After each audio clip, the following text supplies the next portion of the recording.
Welcome back. We are continuing our conversation with Adrienne Showell and Kat Gumby, both from the Worcester County Health Department. And we're talking Maryland Health Connection because it's registration time for the Affordable Care Act.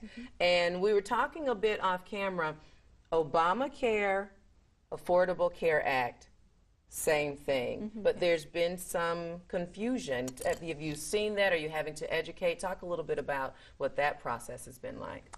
Yeah, it seems like in general, people are trying to understand what Obamacare is versus what the Affordable Care Act is. It is the same thing. It is the health reform law. And through Obamacare, Maryland set up their state insurance exchange. And that's where people can go online, as I talked about earlier, and as Adrienne's been talking about, to go online and shop for different health insurance plans. It's for people who are age 64 and younger. So this is not to do with the Medicare aspects of the law or anything like that.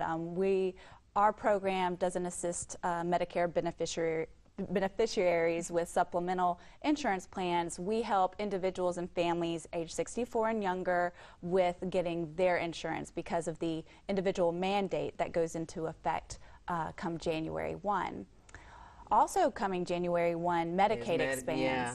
And you've had to deal with that. I'm sure you're getting calls because people, people are just knowing that I need some health needs met.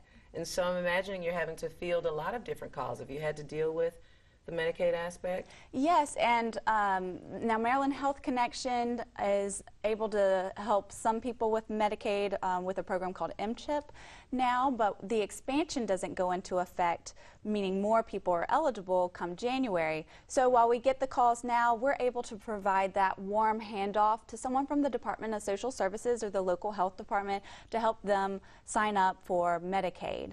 Okay. Now, I want to talk a little bit about the dates, because if you register by some point before the end of this year, then your benefits kick in January. Is that correct? What are the dates, or how's it working?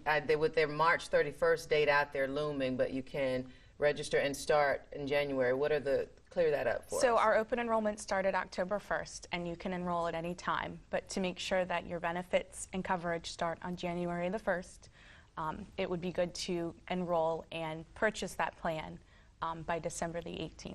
Okay, by December the 18th. Yes.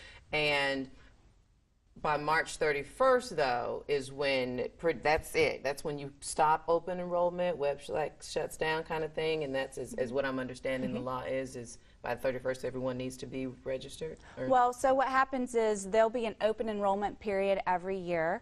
Okay. For this year, it's extended, so it's 6 months long, but in the future it'll only be 3 months long. It'll be comparable to the enrollment period for Medicare, for example. So while this year the enrollment period is from October 1 through March 31st, next year it will be from October through a date in December.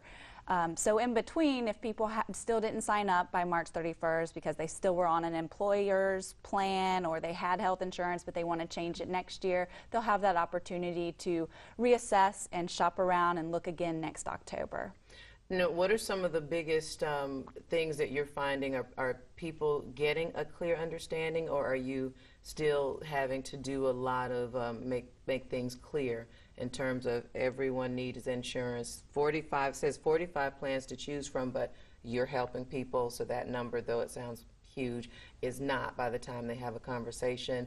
Yes. We have about a minute left, and we just want folks to get a clear understanding of it's not daunting. It doesn't have to be overwhelming. No, it's a simple process, and it considers their income, their age, their geographic region, and their family composition to find plans that to set that premium. And I know people were wondering how much it costs, but there's so much variation and a lot to choose from to find something that works with your health needs and your health budget for your family. So people just need to compare, and they'll only see plans of that are in network for this area as well. Thank you, ladies. Give us that website again. lowershorehealth.org to find us locally to get that in-person assistance, but marylandhealthconnection.gov to sign up for health insurance. Thank you both so much for being with us and sharing in very helpful information this morning. All right, and thank you for watching Good Things Delmarva, and remember to catch us right here every Sunday morning. We'll see you next week, and enjoy the rest of your day.